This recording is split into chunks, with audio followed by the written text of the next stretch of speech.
There are mornings when history decides to speed up. Moments when a single piece of information travels across the planet faster than any missile, leaving behind a world forever changed. That day, the name Nicolás Maduro was no longer just that of a contested president. It became the symbol of a global confrontation. In Caracas, some spoke of liberation. In Moscow, of a state kidnapping. In Beijing, of a red line being crossed. But beyond the official reactions, one question dominated. Who will benefit from the chaos? It all begins with an operation shrouded in secrecy. For months, Washington had been closely monitoring Venezuela, financial networks, military movements, inner security circles. Sanctions had failed to bring down the regime. So another option began to take shape. The operation was reportedly swift. Infiltration, political neutralization, extraction to an unknown destination. No conventional battlefield clashes. This was a shadow war, emblematic of the 21st century. Maduro, heir to Hugo Chavez, still held control over a strategic nation. The world's largest proven oil reserves, a key position in the Caribbean, and a gateway to South America. For the United States, allowing him to cling to power meant letting an ally of Russia and China control a vital energy valve. His capture, therefore, is not a mere news item. It is a planetary chess move. Why such an attack now? The timeline says it all. Energy crises, trade wars, competition over rare metals, rising tensions around Taiwan and Ukraine. The world is fracturing into blocks. Maduro's Venezuela had chosen its side. Russia had deployed military advisors and secured oil agreements. China had lent tens of billions of dollars in exchange for future crude deliveries. Iran was testing new routes to circumvent sanctions. Caracas was becoming a laboratory for an anti-Western order. So in Washington, a doctrine took hold. Prevent a pivot state from permanently joining the rival camp. In Latin America, heads of state face a regional shock. In Colombia and Brazil, concern dominates. The forced removal of a president revives memories of the dark days of foreign intervention. Neighboring governments fear a massive migratory surge. Millions of Venezuelans had already fled the country. In Cuba, the silence is chilling. Havana loses its main financial lifeline. In Mexico, the media speak of a dangerous precedent. The Caribbean and oil. Markets react immediately. Prices for Venezuelan oil soar. Contracts are suspended. Tankers await instructions. Western companies dream of a return, but no one knows who will be signing the deals tomorrow. But the shockwave does not stop in Latin America. Because beyond the region, global powers are recalculating their moves. In Moscow, the message is read as a direct challenge. In Beijing, as a warning shot. And in capitals across the global south, one conclusion quietly takes hold.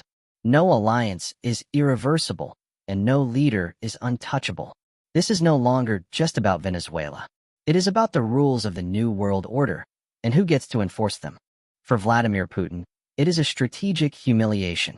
Russia had placed its bet on Maduro as it has on other allies, to demonstrate that America is no longer all-powerful. Russian television channels loop the narrative of a kidnapping. Retaliatory measures are being discussed. Cyber attacks, for its part, Beijing does not shout. Beijing calculates. China knows its loans are at risk, but it holds guarantees over oil fields. It can wait for the next authority, negotiate with a successor, or turn the crisis into a new form of dependency. Behind the scenes, Chinese diplomats are already setting their conditions. Contract continuity, investment protection, and the rejection of a purely pro-American government. The battlefield shifts. From the presidential palace to the trading floors of Shanghai. What happened in Venezuela is not just the fall of a man. It is a signal sent to the entire world. A reminder that power has not disappeared. It has changed form. It no longer always advances with armies, but with intelligence, leverage, pressure, and timing. In this new era, leaders are no longer overthrown only at the ballot box or on the battlefield. They are removed at the intersection of finance, energy, alliances, and perception. The capture of Maduro redraws invisible red lines. It forces allies to question their protection, rivals to reassess their strategies, and neutral states to reconsider their bets.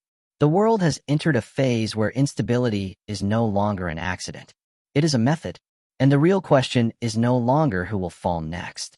But who is ready for the world that follows? In the United States, officials describe the operation as a mission for democracy and the fight against corruption. Old case files are brought back into the spotlight. Gold trafficking, repression of the opposition, links to criminal cartels. But behind the noble words lies a clear objective. 1. Reassert control over a major oil producer. 2. Break the Caracas, Moscow, Beijing axis. 3. Send a message to other hostile regimes. This is the logic of empires. Morality for the screen, interests for reality. Faced with this situation, a global migratory risk emerges. Venezuela is not isolated. Its crisis has fueled one of the largest contemporary migrations. If the state collapses, routes toward the United States, Europe, and even North Africa could once again fill up. The geopolitical earthquake becomes a human one. Experts envision 3 possible scenarios. Scenario 1, a Washington-managed transition. A provisional government brings Western multinationals back. Sanctions are lifted. The United States wins the first round, but Latin America grows wary. Scenario 2, a Russo-Chinese counteroffensive. The successor remains loyal to former allies. A prolonged crisis follows, a tropical Cold War, a country split in 2. Scenario 3, internal chaos.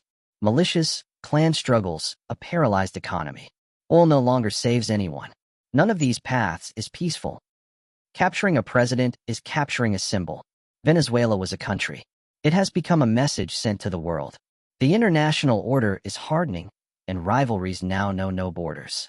That day, the planet discovered that geopolitics is not a televised debate. It is a storm, capable of sweeping away palaces as well as certainties. And the real question remains unanswered. Who's next?